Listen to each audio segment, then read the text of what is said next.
Lamar is out for revenge, Meech gets shot, and Terry is in a whole war with another car company, y'all. We're talking BMF Season 2, Episode 3, Devil's Night. Okay, y'all, so this episode is actually going to start out with a little bit of a history lesson. They're going to take us back and let us know how Devil's Night all came to be, and you're going to see how it really goes down in the D, especially on Devil's Night. Now, this history lesson was actually pretty interesting, and we learned a lot from this. Okay, y'all, so on this recap, we're going to do it a little bit different, and we're going to take this kind of character by character, and some of them will overlap. Now, first, we're going to go ahead and talk about your boy Charles, because your boy Charles is just out here doing the most. Now, of course, he and Terry's business is starting to pick up, and since they added the other driver, things are looking up for them. They're actually starting to make a profit. Now, Charles and Lucille are going to be at church, and Charles is going to be looking at this other lady, and they're going to be playing the guitar together. Now, at first, it was like Lucille was in it. You know, she's over there rooting her man on, and she's looking at him, and she's all happy. But then Charles breaks eye contact with her and starts looking at the lady, and then, you know, Lucille feel a type of way. Now, she is going to end up talking to Pastor Swift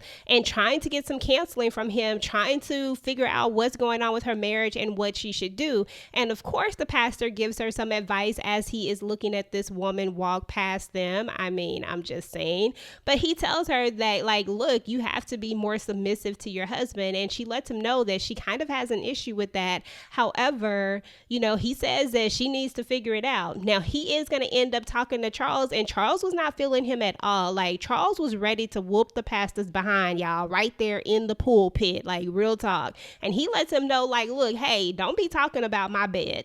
Seriously, pastor, don't do that. So now, Charles is going to go and help Miss Mabel with her ceiling fan. And of course, Lucille was not having this. She's like, we got stuff that need fixing over here. Yet you running over to Mabel's house to go and fix her stuff. And then Charles is just like, look, you know, you embarrassed me in front of the pastor, yada, yada, yada. And I'm just like, y'all are doing way too much. Y'all need to sit down and talk and figure this stuff out. But she is right, though. If you need to fix them walls, you need to be at the house fixing the walls, not over Mabel's house, because ain't nothing good gonna come from going to Mabel's house. Now, y'all, when he get over to Mabel's house, he's up there fixing the ceiling fan, Mabel out here dancing and stuff, and y'all already know this is where it starts. This is exactly where it starts. Then Mabel's like, you know, you got any moves? And then next thing you know, he over here dancing with Mabel, and it's just a whole lot, y'all. And I'm just like, this is nothing but the setup for Charles to step out on Lucille in some way, form, or fashion, because he already got one foot out of his marriage anyway, y'all. So it is what it is. Now, to be honest, that's pretty much all that really happened with Charles and Lucille on this episode.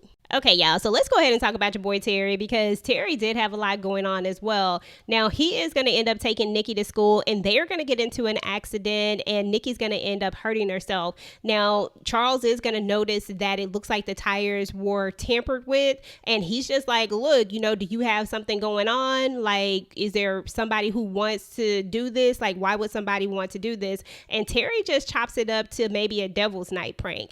Now, Terry is going to end up going to see Marquis about the insurance to see if it's going to be covered, and he's going to learn that he has no comprehensive coverage, so vandalism, of course, is not going to be covered.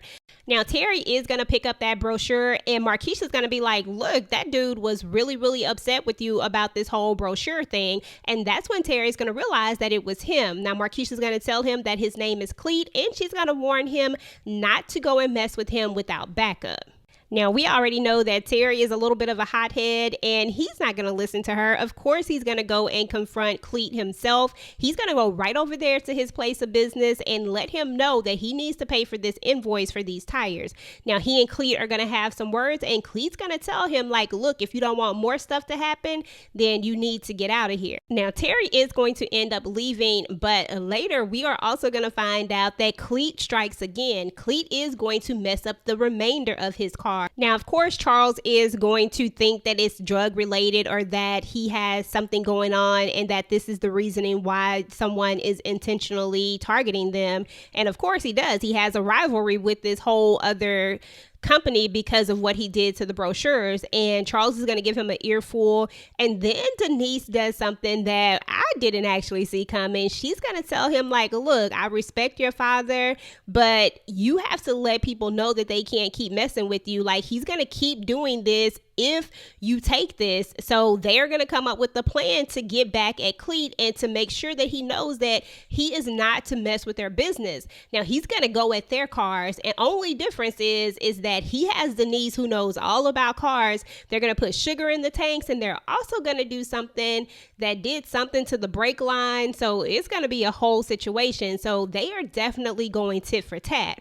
Now, when Cleet is driving, Cleet is going to end up losing control of his vehicle. And once he loses control of his vehicle, they're going to pull him out that car, and Meech, B. Mickey, and Terry are going to end up jumping him and letting him know, do not come for their business anymore. Now, Terry is going to thank his brother for having his back because he didn't have to do this. They have been beefing, but Meech had already told him that he'll always have his back. Now, Terry is going to end up seeing Markeisha's vehicle at the insurance company. She's there kind of late for some reason, so he's going to stop by and talk to her, and he's going to tell her, like, look, thanks for telling me not to go and see him without backup, because that's exactly what he needed, and that he won't be messing with his business anymore. Now, he is going to know that she is visibly shook, and when he looks at her face, he's going to see all these bruises on her face, you know, and it looks like Boom has been hitting her. And he tells her that she doesn't have to take this, that she doesn't need to be in this relationship, and that he would never treat her like this. He would never do anything like this to her. And they're going to end up kissing. And this is going to be interesting to see how this relationship is going to progress. Now, in this episode, we didn't see Wanda at all. And something tells me that they are about to be over with anyway. If you didn't check out my video about LaWanda and Terry, then you definitely got to check that out in the BMF playlist, y'all. Okay, y'all, so let's go ahead and talk about the detectives next. So we are going to learn that Detective Brian went and talked to those guys that he busted on the last episode without Detective Jen. Now, if you remember, he said that he wanted to be transparent and he was trying to be a better partner, but is he really, or is his obsession with Meech just so far gone that he just loses himself? Now, Jen does bring that to his attention, like, so much for being transparent. Now, they are going to be in a situation where they're going to get called to a fire, and when they do, they're going to hear a man inside of there, and Jen is going to run in and save him. And of course, Brian is going to be completely upset with her for running in and saving, as he says, this John's life, you know, basically saying that his life and her life are worth more than this man's life.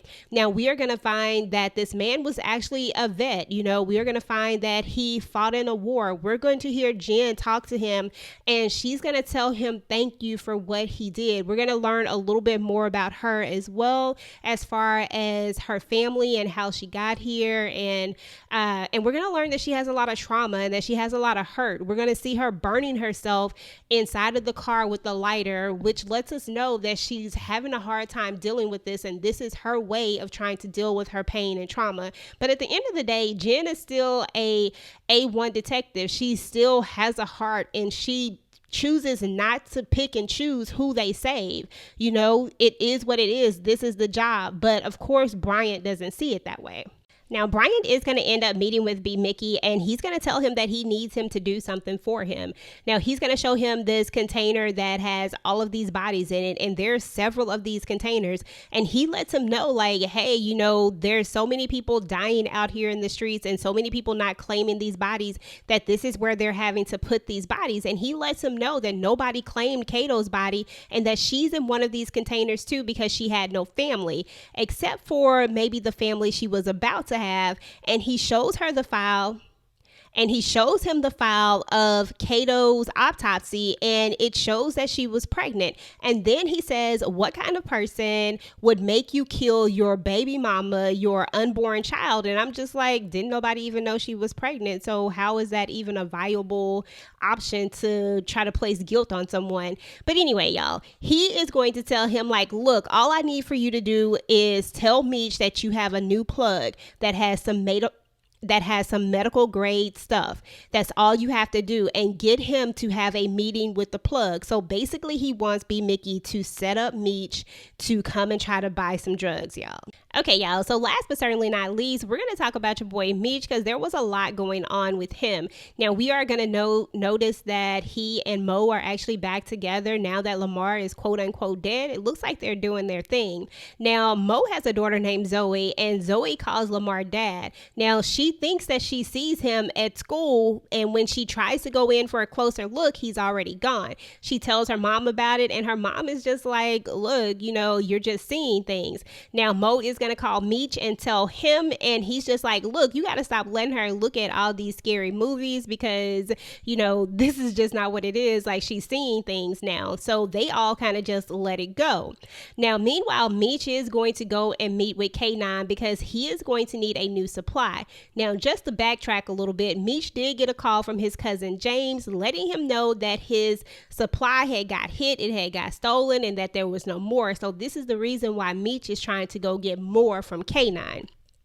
Now, K9, of course, the Connect, is not really selling his drugs right now. Now, we are going to see on a news story where they're saying that there was a huge Florida seize of drugs. And because of this, it looks like there's going to be this huge drought in the drug world. Now, Terry basically tells us that, hey, like, this is the worst time to be in the drug business is during a drought, because what happens is that the Connects, the people who have the drugs, they charge extremely high prices for the drugs, so you can hardly get them because the markup is ridiculous. Then you have your corner boys who are going to be fighting over the drugs, and then you have the people that are trying to get the drugs, but because they're costing more, they're robbing people, trying to get the money to buy these drugs. And then you couple that with Devil's Night, and then you just got all types of chaos. It gets really crazy. So that's kind of what Meech is going through right now. When he goes to K9, K9 is like, look, you remember that dude Travis, that one that was talking all that noise? He's like, I need you to go get him. Like, I need you to bring him back to me alive. He owes me some money, and I need you to do that. And Meech is like, so if I do that, are you basically going to give me the weight that I need? Are you going to give me the work? And then he lets him know, hey, bring him back alive and we'll talk about it. So Meech is going to meet up with B Mickey, and he's going to be like, look, I've got a lock on a supply, but we got to do this first. And he lets him know what they got to do. Like, they need to go find this guy named Travis. Now, while he's talking to B Mick, then this guy's, I can't think of his name right now, but he's going to come in and he's going to tell him like, hey, Nikki and Terry just got into an accident. So of course, Meech is going to run over to his family because Meech is all about family. No matter what, at the end of the day, he loves his family. He loves, his sister, his brother, even though they fighting like cats and dogs, he still loves them. And he goes to make sure that his sister is okay. And he lets Terry know, like, look, no matter what, even if we fight, at the end of the day, I still got your back. So that's kind of how they leave it there. Now, Meech is going to get a lead on where Travis possibly is, and he's going to go to that house. He's going to find a mom and their daughter. Now, of course, the mom is going to look like she is straight strung out on drugs, y'all. But in order for her to give him the information, he has to give her what she wants. And what she wants is her next fix. So he's going to call B Mickey and be like, look, I need you to bring me this. So when B Mickey gets there, he's going to bring him, the drugs. And then he's also going to bring a Happy Meal because the little girl is hungry. And, you can tell that she hasn't eaten. And so right before B Mickey makes it there, he does recognize a song that she's singing, and he figures out who she is. Turns out she used to be the babysitter, and now she's strung out. And I couldn't help but think that maybe in his mind, he's thinking that, this product that he sells, this product that he pushes, has, had this type of effect on this person. And he tells her like, look, are you going to smoke that in front of your daughter? And she's just like, look, don't judge me, because yeah, I'm addicted, but I own mine, but what about you? Because you're addicted too. And she's right, because in a sense, he's addicted to the money. She might be addicted to the drug, but he's addicted to the money. So anyway, she ends up giving him the information that he needs, and then they're going to go try to find Travis. Now, they are going to end up finding Travis, but what they also find is that your boy Travis is up in there with Peaches. Now, we kind of sort of seen this coming because on the last episode, Peaches and Travis were sitting at that table. He was gambling, and you could hear him in the background flirting with her. If you listen closely, he's saying something to her, and I'm just like, okay. And the way that they kept zoning in on the character, I was like, okay, it's about to be a whole thing with this guy, and he about to be messing with Peaches. So that's exactly exactly what happened. Now they are going to try to get him to come out. So they're going to set his car on fire, and then they're going to try to get him. Meech is telling him like, look, I don't want to kill you. I just want to take you back alive. Like, that's all I want to do. But he's not really trying to hear that. He's shooting at them, and then B-Mick don't have no choice but to shoot them, and it is what it is. Now Peaches is going to end up pulling a gun on them, and she is just like, I'm not gonna stop doing what I'm doing. I'm still gonna do me. And he just like, look, it's not even about you. Like, K9 sent me here, and it's not about you. I don't care what you do. I don't care who you messing with. And so they go ahead and they take the body and they head on over to K9. Now, once they get the body to K9, K9 is just like, look, what the heck I'm gonna do with this? Because I asked you to bring him to me alive because I wanted to kill him. So of course, K9 being K9 is like, look, I'm not giving you nothing. You need to get this cleaned up because you didn't do what I asked you to do. So they do all of that, and then they still don't end up getting the supply that they need. So that was crazy. Definitely a lot of stuff going down on Devil's Night, y'all. So of course, this is going to prompt your boy to tell B-Mickey, hey, go ahead and set up that meet that you were talking about so we can talk to this new plug about this medical grade product that you were telling me about. So B-Mickey has basically got Meech to take the bait, and now he is in the process of setting his boy up. Now, we're going to also see that Mo and her daughter Zoe are going to be playing a game, and they're going to hear some weird noise or something going on. And when she goes to the door, she's going to see this candy in the door, and she's going to know right then that your boy Lamar is definitely not dead, or somebody is playing a crazy joke on her, because we're going to hear Zoe say, isn't that the candy that daddy always gives you? So she definitely knows that something is up. Now she is going to try to call Meech, but Meech is not going to answer the phone. Now Meech is going to be with Terry, B-Mickey, and his other homeboy. I can't think of his name at the moment, but they are going to be out there talking because of course Terry, B-Mickey, and Meech had just jumped that guy from Touch of Class Service, and of course Terry is thanking his brother for always having his back. Now we are also going to learn in this moment that Meech had also sent his homeboy to check on James, his cousin, to find out what was going on, and he's going to let him know like, look, you know, your boy is out there in a brand new car. So he got this brand new car, but he don't have your money, and he say that this product is gone. So he knows right then that James is on some BS, and he says something about a Judas as he puts his arms around B-Mick and is like, I'm glad I got you. Then he tells B-Mickey like, hey, let's go meet this new plug. You know, you drive in your car and we'll follow behind you. So they get in the car to leave, and then all of a sudden B-Mickey just stops. You know, he stops the car, and it's like he has this change of heart or something. It's like something has come over him, like, because at this moment, if you do it, if you go through with it, it is what it is. Like you all the way there. So he just stops the car, gets out of the car, goes to make a phone call, and Meech is just like, what in the world is going on? Like, what you doing? Like, right in the middle of us about to go have a meeting. And then all of a sudden Lamar pulls up in this car, and he just starts blasting, and he's gonna shoot your boy Meech, and it's just gonna be crazy bananas because the detective is gonna show up. The detectives are already waiting because they're waiting to get Meech. They're waiting to see him do this buy that they've set up. Now, Detective Jen is going to try to shoot at the person who's shooting at Meech, who shot Meech, but Detective Brian is going to go straight over there, and he's going to try to arrest Meech. And I don't know how you're going to arrest somebody for getting shot. Like, I really don't understand this. Like, you want him this bad that you want him to die, because instead of you trying to get him some help, all you're trying to do is get people away from him. You got a gun pulled on him. Like, really, what is he going to do at this point? He's literally shot. Detective Jen has to be the voice of reason, and she's like, get him in your car. We'll give you an escort. We got to get him to a hospital. And that's where that episode ends, with them putting him in the car and getting ready to take Meech to the hospital, y'all.